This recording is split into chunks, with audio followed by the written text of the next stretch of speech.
السلام علیکم۔ رات نیوز کے خصوصی ویلاگ کہی انکہی کے ساتھ وجی احمد صدیقی آپ کی خدمت میں حاضر ہے۔ چیف جسٹس آف پاکستان قاضی فائز عیسیٰ سے توقع نہیں تھی کہ وہ یہ کام کریں گے۔ دن تھا 9 فروری کا۔ قوم کی ساری توجہ انتخابی نتائج پہ لگی ہوئی تھی اور چیف جسٹس قادیانیوں کے حق میں فیصلہ دے رہے تھے۔ اس فیصلے میں انہوں نے یہ ریمارکس دیے کہ عدالتوں کو عقیدے کے معاملات میں انتہائی احتیاط برتنی چاہیے۔ انہوں نے کہا کہ مذہب کے خلاف جرائم سے نمٹنے میں حقائق ہمیشہ جذبات کو ہوا دیتے ہیں۔ انہوں نے اس بات پر زور دینے کے لیے قرآن مجید کی سورہ البقرہ کا بھی حوالہ دیا کہ اسلامی عقیدہ اس بات کی وضاحت کرتا ہے کہ دین میں کوئی جبر نہیں ہونا چاہیے۔ اپنے فیصلے میں انہوں نے یہ آبزرویشن بھی پیش کی کہ مذہبی مجبوری یا جبر جو ہے وہ آخرت میں احتساب کی خدائی اسکیم کی خلاف ورزی کرتی ہے۔ انہوں نے کہا کہ حضرت محمد صلی اللہ علیہ وآلہ وسلم کو بھی اللہ تعالیٰ نے بتایا تھا کہ ان کا کام صرف پیغام پہنچانا ہے اور لوگوں کو ایمان لانے پر مجبور نہیں کرنا چاہیے، جیسا کہ سورہ رعد اور سورہ یونس کی آیات میں بیان کیا ہے۔ عقیدے کی آزادی اسلام کے بنیادی اصولوں میں سے ایک ہے، لیکن افسوس کی بات یہ ہے کہ مذہب کے معاملات میں غصہ بھڑک اٹھتا ہے اور قرآنی احکام کو ترک کر دیا جاتا ہے۔ چیف جسٹس کی یہ تمام آبزرویشن غلط نظریے پر مبنی ہے، اس پر ہم تبصرہ تو کریں گے ہی، لیکن ہم آپ کو واقعہ بتاتے چلیں کہ یہ ہوا کیا ہے۔ چیف جسٹس کا یہ فیصلہ ایک قادیانی مبارک احمد سمیع کی اپیل کے بعد آیا ہے جو اس نے لاہور ہائی کورٹ کے حکم کے خلاف دائر کی تھی۔ درخواست گزار مبارک احمد نے 6 دسمبر 2022 کو چنیوٹ ضلع کے چناب نگر پولیس اسٹیشن میں اپنے خلاف درج FIR میں بعض الزامات کو حذف کرنے کا مطالبہ کیا تھا۔ درخواست گزار پر ایک ممنوعہ کتاب تفسیر صغیر کی تقسیم کرنے کا الزام تھا، شائع کرنے کا الزام تھا، اس کو پھیلانے کا الزام تھا، جو استغاثہ کے مطابق 2021 میں نافذ ہونے والے پنجاب قرآن پرنٹنگ اینڈ ریکارڈنگ ترمیمی ایکٹ کے تحت ایک جرم تھا، جبکہ FIR میں الزام لگایا گیا تھا کہ درخواست گزار نے یہ کام 2019 میں کیا تھا جب ممنوعہ کتاب کی تقسیم جرم نہیں تھا۔ سپریم کورٹ نے لاہور ہائی کورٹ سمیت پچھلی تمام عدالتوں کے احکامات کو غیر قانونی اور کالعدم قرار دیتے ہوئے درخواست گزار کو صرف 5,000 کے ذاتی مچلکے کی فراہمی پر فوری طور پر رہا کرنے کا حکم دے دیا۔ فیصلے میں کہا گیا کہ قرآن پاک کی حفاظت کا ذمہ جو ہے وہ اللہ تعالیٰ نے لیا ہے، اور اس سلسلے میں سورہ نحل کے باب 16 اور آیت 44 اور سورہ یونس کے باب 10 اور آیت 24 پر غور کرنے کا حکم دیا گیا۔ جناب چیف جسٹس صاحب، اب ہم آتے ہیں آپ کی طرف۔ آپ نے کہا کہ عدالتوں کو عقیدے کے معاملات میں انتہائی احتیاط برتنی چاہیے۔ مذہب کے خلاف جرائم سے نمٹنے کے لیے حقائق ہمیشہ جذبات کو ہوا دیتے ہیں اور انفرادی شکایت کرنے والے ریاست سے بالا تر ہو جاتے ہیں۔ ہم تو یہ چاہتے ہیں کہ یہ معاملات عدالتیں حل کریں، لوگ اپنے طور پر ان کو حل نہ کریں۔ لوگ ورنہ اپنے طور پہ قتل کر دیں گے، لوگوں کا مار ڈالیں گے اور اس کے نتیجے میں پھر ظلم بھی ہوگا۔ قادیانیوں کا مسئلہ دیگر غیر مسلموں سے بالکل مختلف ہے۔ سورہ بقرہ کی جس آیت کا آپ نے حوالہ دیا ہے، لا اکراہ فی الدین، یہ غیر مسلموں کے لیے ہے۔ ان کے اوپر اسلام کو قبول کرنے میں کوئی ایسا جبر نہیں ہے کہ وہ اسلامی ریاست میں رہتے ہیں تو اسلام قبول کریں، لازمی اسلام قبول کریں۔ یہ صرف غیر مسلموں کے لیے ہے۔ لیکن جب رسول اکرم صلی اللہ علیہ وآلہ وسلم کی زندگی میں مسلمہ کذاب نے نبوت کا دعویٰ کیا تو حضور اکرم صلی اللہ علیہ وآلہ وسلم نے اس کی سرکوبی کے لیے ایک لشکر تشکیل دیا۔ اس دوران آپ صلی اللہ علیہ وآلہ وسلم کی وفات ہو گئی اور حضرت ابو بکر صدیق رضی اللہ تعالیٰ عنہ نے اس مشن کو پورا کیا۔ مسلمہ کذاب اور اس کے تمام ساتھیوں کو تہہ تیغ کیا، اگرچہ اس جنگ میں کئی صحابہ کرام بھی شہید ہوئے۔ پاکستان کا کوئی مسلمان کسی ہندو، کسی عیسائی، کسی یہودی اور کسی دوسرے مذہب کے ماننے والے کو جبراً مسلمان اگر بنائے گا تو وہ ایک جرم کا مرتکب ہوگا۔ یقیناً قرآن حکیم کی حفاظت کی ذمہ داری اللہ تعالیٰ نے لی ہے، لیکن اس کا یہ مطلب نہیں ہے کہ مسلمان حکومتیں اس بات سے لاپرواہ ہو جائیں کہ قرآن حکیم جو چاہے جس طرح چاہے چھاپ دے اور اس کو تقسیم کرتا پھرے۔ عقیدے کی آزادی کا مطلب یہ نہیں ہے کہ آپ توہین رسول اکرم صلی اللہ علیہ وسلم کریں، توہین قرآن کریں۔ آئین پاکستان کے تحت تبلیغ اسلام ہر پاکستانی مسلمان شہری کا فرض ہے۔ آپ کا حلف بھی یہی ہے، مسلم اراکین پارلیمنٹ کا بھی حلف یہی ہے، اور تبلیغ اسلام کا مطلب یہ ہے کہ اسلام کے بارے میں غلط چیزوں کو شائع ہونے سے، پھیلنے سے روکا جائے۔ اس لیے اگر کوئی تفسیر اسلامی عقائد کے خلاف ہے تو اس کی تشہیر، تبلیغ یقیناً جرم ٹھہرے گی۔ آپ نے اپنے فیصلے میں کہا ہے کہ قرآن پاک میں مذکور کوئی جبر نہ ہونے کا اصول آئین میں بنیادی حق کے طور پر درج ہے۔ آئین کے آرٹیکل 20 کی شق اے میں کہا گیا ہے کہ ہر شہری کا اپنے مذہب کا دعویٰ کرنے، اس پر عمل کرنے اور اس کی تبلیغ کا حق حاصل ہوگا۔ تبلیغ کا حق حاصل ہوگا، جبکہ آرٹیکل 20 کی شق بی کہتی ہے ہر مذہب اور اس کے ہر فرقے کو یہ حق حاصل ہوگا کہ اپنے مذہبی اداروں کے قیام، دیکھ بھال اور انتظام کرے۔ اس بنیادی حق کو سلب نہیں کیا جا سکتا، ان سے چھیڑ چھاڑ یا کمزور نہیں کیا جا سکتا۔ اگر صرف ریاست کے کارکنان قرآن پاک پر دھیان دیتے، آئین پر غور کرتے اور قانون کا جائزہ لیتے تو FIR درج نہ ہوتی۔ جناب چیف جسٹس صاحب، آئین کا، قانون کا اطلاق ان لوگوں پر ہوتا ہے جو آئین اور قانون کو تسلیم کریں۔ آج تک قادیانیوں نے پاکستان کے آئین کو تسلیم نہیں کیا ہے۔ پاکستان کے آئین میں قادیانیوں کو کافر قرار دیا گیا ہے، اور یہ ایسے ہی نہیں کافر قرار دیا گیا ہے، بلکہ ایک لمبی چوڑی بحث کے بعد کافر قرار دیا گیا ہے۔ اس بات کو آپ نوٹ کر لیجئے، یہ آئین اور قانون، یہ قرآن حکیم کو اپنی مرضی کے مطابق توڑتے ہیں، مروڑتے ہیں اور اس کو شائع کرتے ہیں، اور اس کے بعد آپ کے سامنے لے کر آ جاتے ہیں قانونی سقم لے کر کہ جناب یہ یوں ہوا تھا تو یہ یوں ہو گیا، اور مجھے پہلے سے زیادہ سزا مل گئی۔ لیکن ان سے پوچھئے تو صحیح کہ کیا یہ آئین پاکستان کو مانتے ہیں جس میں یہ لکھا گیا ہے کہ یہ لوگ غیر مسلم ہیں؟ قادیانیوں کو غیر مسلم قرار دینے کا فیصلہ کوئی آسان کام نہیں تھا۔ یہ فیصلہ اس وقت ہوا جب پارلیمنٹ میں ایک طویل بحث ہوئی جس میں قادیانیوں کو بھی اپنی صفائی کا موقع دیا گیا۔ ان کے خلیفہ آئے لیکن وہ ثابت نہیں کر سکے کہ وہ مسلمان ہیں۔ ان کے جو عقائد سامنے آئے اس کے نتیجے میں ہمیں معلوم ہوا کہ قادیانی نہ صرف حضرت محمد صلی اللہ علیہ وآلہ وسلم کو آخری نبی نہیں مانتے، بلکہ ان کی نبوت کے بھی منکر معلوم ہوتے ہیں، اور سب سے بڑی بات یہ کہ وہ کہتے یہ ہے کہ قرآن حکیم جو ہے وہ ختم ہو گیا، اب نیا قرآن حکیم ہے۔ اپنے اسی عقیدے کی روشنی میں وہ مسلمانوں کے عقائد پر حملہ کرتے ہیں۔ جناب چیف جسٹس صاحب، قادیانیوں کی مقدس کتاب قرآن حکیم نہیں، تذکرہ ہے۔ نعوذ باللہ، مرزا غلام احمد قادیانی پر جتنی وحی اتری ہے وہ اس کتاب میں تحریر ہے۔ قادیانی بزم میں خود احمدی اسے الہامی کتاب کہتے ہیں، قادیانی اسے قرآن مجید کا درجہ دیتے ہیں۔ مرزا غلام احمد قادیانی کا منجلا بیٹا بشیر احمد قادیانی اپنی کتاب کلمۃ الفصل میں کہتا ہے کہ نعوذ باللہ، اللہ تعالیٰ نے 1857 کی جنگ آزادی میں قرآن حکیم کو اٹھا لیا تھا اور مرزا غلام احمد قادیانی پر دوبارہ نازل ہوا، نعوذ باللہ۔ مرزا کہتا ہے کہ اس پر وحی اتری کہ قرآن کریم دوبارہ قادیان کے قریب نازل ہوا۔ بشیر احمد ہی اپنی کتاب میں جو مضامین بشیر ہے اس کے صفحہ نمبر 214 پہ قادیانیوں کے دوسرے خلیفہ بشیر الدین محمود کا حوالہ دیتے ہوئے کہتا ہے کہ ہر قادیانی پر فرض ہے کہ اس تذکرے کی تلاوت کرے کیونکہ یہ قرآن دوبارہ اتارا گیا ہے۔ تو قادیانی یہ عقیدہ رکھتے ہیں۔ سب سے بڑا مسئلہ یہ ہے کہ قادیانی ایک نیا پیغمبر ہونے کے باوجود اپنے آپ کو مسلم امت میں شامل کرنا چاہتے ہیں، لیکن مسلمانوں کا عقیدہ اور ایمان یہ ہے کہ نبوت حضرت محمد صلی اللہ علیہ وآلہ وسلم پر ختم ہو چکی ہے۔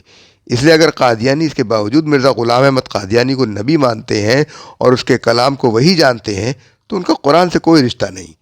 دوسرا یہ کہ تحریف قرآن ایک جرم ہے اور قادیانی یہ جرم کرتے ہیں۔ قادیانیوں کا مقدس صحیفہ تذکرہ اور روحانی خزائن ہے۔ 19ویں صدی کے شروع میں انگریز حکمرانوں نے اسلامی ممالک خصوصاً ہندوستان کو اپنی گرفت میں لیا تھا اور اپنے اقتدار کو طول دینے کے لیے مسلمانوں میں ذہنی انتشار پیدا کرنے اور ان کے عقائد کو متزلزل کرنے کے لیے بہت سے فتنوں اور باطل تحریکوں کو پیدا کیا اور ان کو پروان چڑھایا۔ ان سب میں سب سے بڑا فتنہ جھوٹی اور خود ساختہ نبوت کا تھا، جو مرزا غلام احمد قادیانی کی شکل میں ظاہر ہوا، جس کی تمام تر وفاداری انگریزی طاغوت کے لیے وقف تھی۔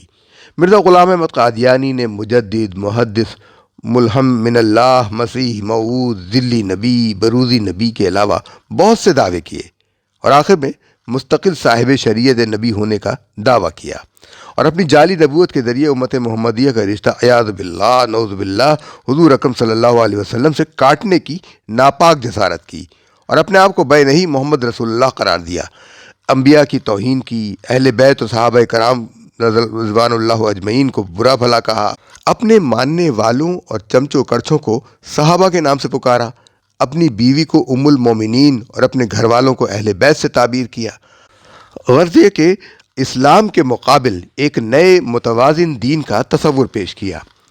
اسی لیے علماء امت نے ہمیشہ اس فتنے کا مقابلہ کیا اور اسے اور اس کے ماننے والوں کو اسلام اور مسلمانوں سے علیحدہ ایک قوم قرار دیا۔ علامہ اقبال رحمۃ اللہ علیہ نے حکومت سے یہی مطالبہ بار بار کیا کہ قادیانیوں کو علیحدہ جماعت قرار دیا جائے۔ اسی مطالبے کے لیے پاکستان میں 1953 میں تحریک چلی، جسے طاقت کے زور پر کچل دیا گیا۔ 29 مئی 1974 کو سانحہ روا پیش آیا، جس میں نشتر میڈیکل کالج کے طلباء کو روا اسٹیشن پر وحشیانہ تشدد کا نشانہ بنایا گیا، جس کے نتیجے میں زبردست تحریک چلی اور پوری قوم نے بیک آواز اپنا دیرینہ مطالبہ قادیانیوں کو غیر مسلم قرار دیا جائے دہرایا۔ تحریک نے زور پکڑا۔ اس وقت کے وزیر اعظم ذوالفقار علی بھٹو مرحوم نے قوم کے مطالبے پر یہ مسئلہ قومی اسمبلی کے حوالے کیا اور قومی اسمبلی کو خصوصی کمیٹی قرار دے کر اپنی ساری کارروائی روک کر اس مسئلے پر بحث کرنے کا کام سونپا۔ اس موقع پر قادیانیوں کے اس وقت کے سربراہ مرزا ناصر احمد نے درخواست دے کر اپنا موقف قومی اسمبلی میں پیش کرنے کی گزارش کی، جسے منظور کر لیا گیا اور ساتھ ہی اس نے یہ بھی کہا کہ اسمبلی میں مولوی ہیں، وہ ہمارے ساتھ سختی کریں گے۔ اس لیے طے پایا کہ اس وقت کے اٹارنی جنرل یحییٰ بختیار سوال و جواب اور بحث کریں گے۔ جس رکن اسمبلی کو بات کرنی ہو وہ اٹارنی جنرل کے توسط سے کرے۔ چنانچہ قادیانیوں کی طرف سے مرزا ناصر احمد اور لاہور پارٹی کی طرف سے صدر الدین لاہوری، مسعود بیگ لاہوری اور عبد المنان لاہوری پیش ہوئے۔ چنانچہ 5 اگست سے پہلے انہوں نے تحریری یادداشت اسمبلی میں پیش کی اور ہر رکن اسمبلی کو اس کی نقل دی گئی۔ 5 اگست سے خصوصی کمیٹی کا اجلاس شروع ہوا اور اٹارنی جنرل نے بحث شروع کی۔ 5 اگست، 10 اگست اور 20 اگست سے 24 اگست تک کل 11 دن مرزا ناصر پر جرح ہوئی۔ اس کے بعد مختلف اراکین اسمبلی کے بیانات ہوئے۔ 5-6 ستمبر 2 دن اٹارنی جنرل یحییٰ بختیار نے بحث کو سمیٹتے ہوئے اراکین کے سامنے بیان کیا۔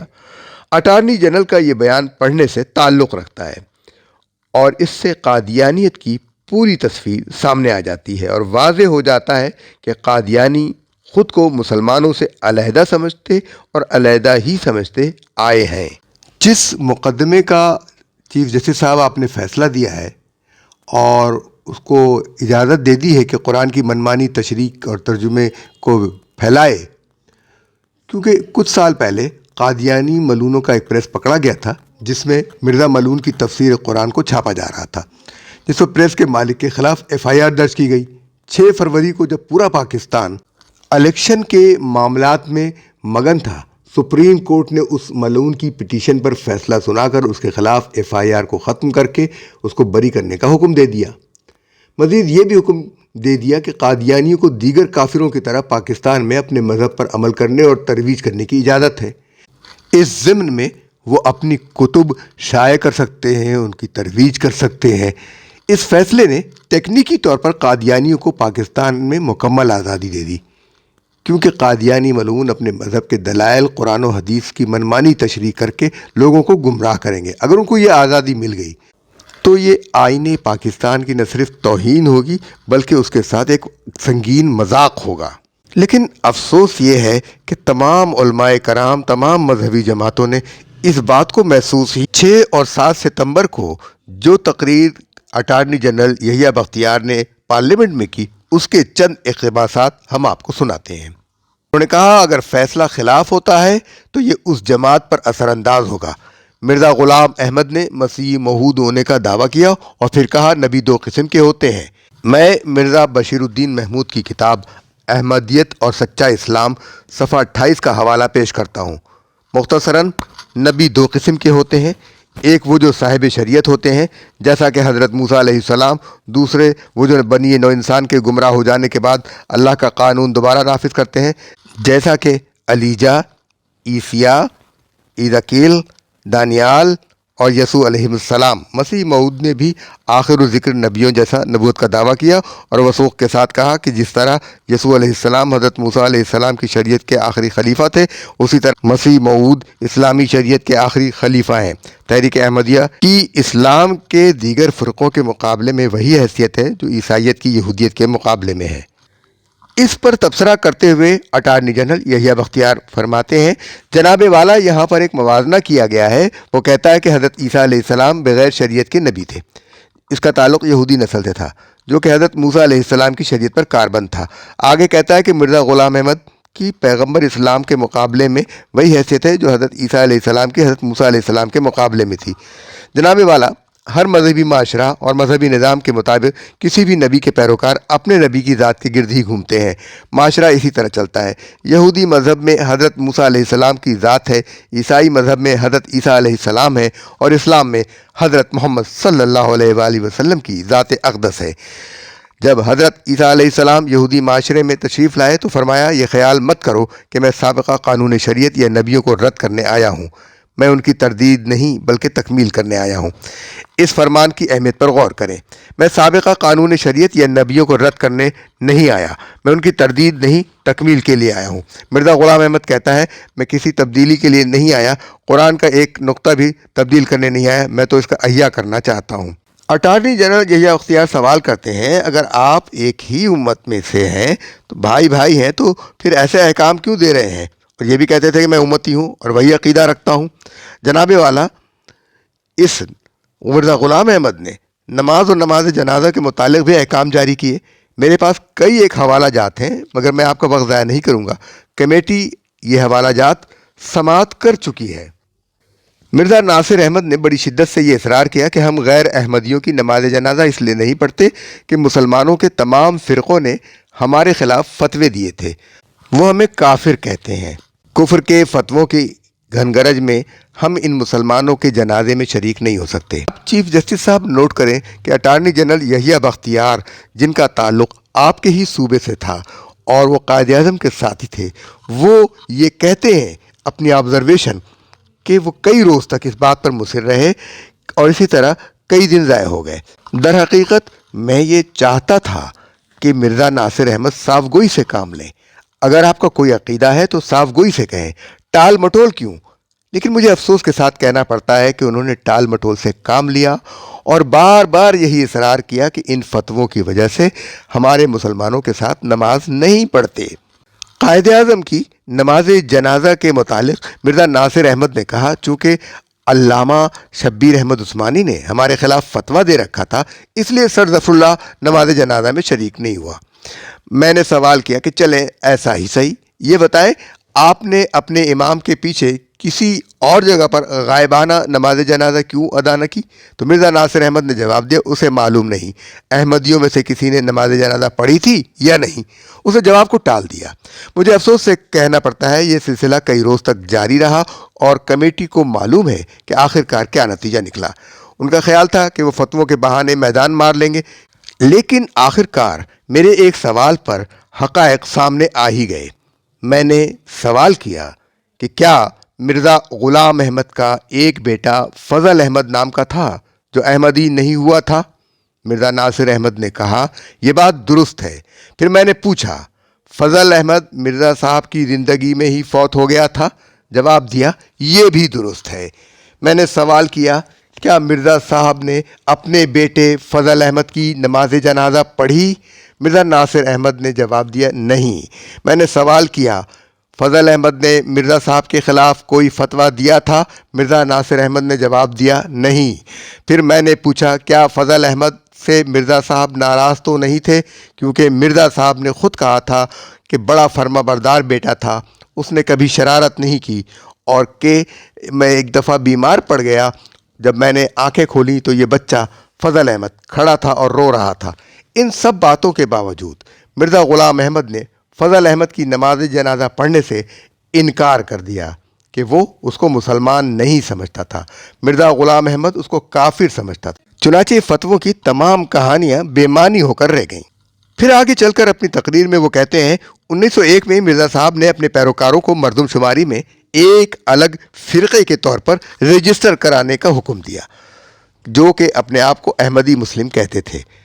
جناب والا مرزا بشیر الدین محمود احمد نے کہا تھا، اور یہ بات میں نے مرزا ناصر احمد کو بطور حوالہ پیش کی، کہ ہمارا اللہ، ہمارا نبی، ہمارا قرآن، ہماری نماز، ہمارا حج، ہمارا روزہ، ہماری زکوٰۃ، غرض ہماری ہر چیز دوسرے مسلمانوں سے مختلف ہے۔ یہاں واضح رہے کہ انہوں نے قرآن کا بھی کہا ہے کہ ہمارا قرآن دوسروں سے مختلف ہے۔ یجا بختیار نے کہا، میں نہیں سمجھتا اس کا مطلب کیا ہے۔ مرزا ناصر احمد نے کہا، اس کا مطلب یہ ہے کہ جیسا کہ ہم ان اللہ، نبی، قرآن، حج، روزہ، زکوٰۃ کی خود تعبیر کرتے ہیں، اس نے جماعت احمدیہ کی علیحدگی پسندی کے رجحانات کے متعلق بہت سی وضاحتیں کی۔ اٹارنی جنرل یحییٰ بختیار نے اسمبلی سے خطاب کرتے ہوئے کہا، جناب والا علامہ محمد اقبال فرماتے ہیں، دوسری بات جسے ہمیں فراموش نہیں کرنا چاہیے، قادیانیوں کی اپنی پالیسی اور عالم اسلام کے بارے میں ان کا رویہ کیا ہے۔ تحریک احمدیہ کے بانی نے مسلمان قوم کو سڑا ہوا دودھ اور اپنے پیروکاروں کو تازہ دودھ کے نام سے پکارا، اور مؤخر الذکر کو اول الذکر کے ساتھ میل جول رکھنے سے منع کیے، یعنی قادیانیوں کو مسلمانوں کے ساتھ میل جول رکھنے سے منع کیا۔ معروف قانون دان اور سپریم کورٹ کے وکیل ایڈوکیٹ حشمت حبیب نے کہا کہ سپریم کورٹ کے فیصلے پر افسوس ہوا، یہ فیصلہ ملک کے قانون کے اور آئین کے برعکس ہے، مسلمانوں کی 200 سالہ جدوجہد کی نفی کرتا ہے، جو قابل مذمت ہے۔ قادیانی اپنی تحریک فعال قرآن شائع کرنا چاہتے ہیں، جو کہ نہ صرف جرم ہے بلکہ خود قرآن کی طباعت کے قوانین کی خلاف ورزی ہے۔ قادیانی نہ تو اپنی عبادت گاہ کو مسجد کہہ سکتے ہیں، نہ وہ اپنے مردے مسلمانوں کے قبرستان میں دفن کر سکتے ہیں۔ سر عام قادیانیت کی تبلیغ کرنا بھی آئینی اور قانونی طور پر منع ہے۔ قادیانیوں کے جرائد میں شائع ہونے والی تحریریں جو وقتاً فوقتاً قانون کی گرفت میں آتی ہیں۔ تحریک تحفظ عدلیہ کے صدر کے طور پر حشمت حبیب ایڈوکیٹ نے سپریم کورٹ سے اپیل کی کہ وہ از خود نوٹس لے کر اس فیصلے پر نظر ثانی کریں اور اسے کالعدم قرار دیں، اس سے پہلے کہ رد عمل کے طور پر مسلمانان پاکستان کوئی سخت رویہ اختیار کریں، جس کے نتیجے میں شاعر اسلام کے تحفظ کی عملی جدوجہد شروع ہو جائے۔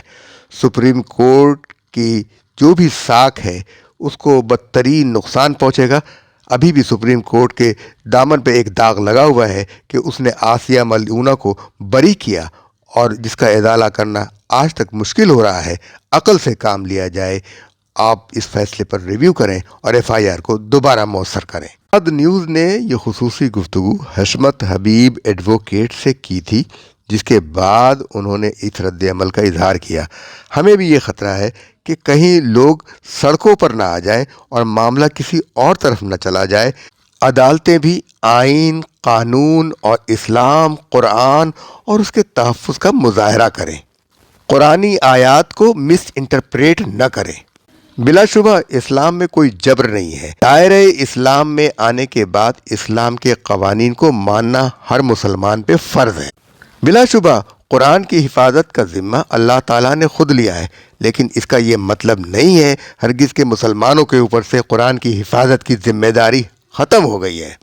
جب لوگ آئین اور قانون کا راستہ اختیار کریں اور انہیں وہاں سے انصاف نہ ملے تو پھر وہ آئین اور قانون کا راستہ چھوڑ کر دوسرا راستہ اختیار کر لیتے ہیں۔ اس سے پہلے اگر ایسا کوئی راستہ اختیار ہو، آپ اس سے ہوشیار ہو جائیں۔ ہمارا یہ ویلاگ آپ کو کیسا لگا، اس بارے میں اپنی رائے سے ہمیں آگاہ کیجیے، اور ہمارے چینل کو لائک کیجیے، سبسکرائب کیجیے، دوسروں تک بھی ہمارا پیغام پہنچائیے۔ اب ہمیں اجازت دیجیے۔ اللہ حافظ و ناصر۔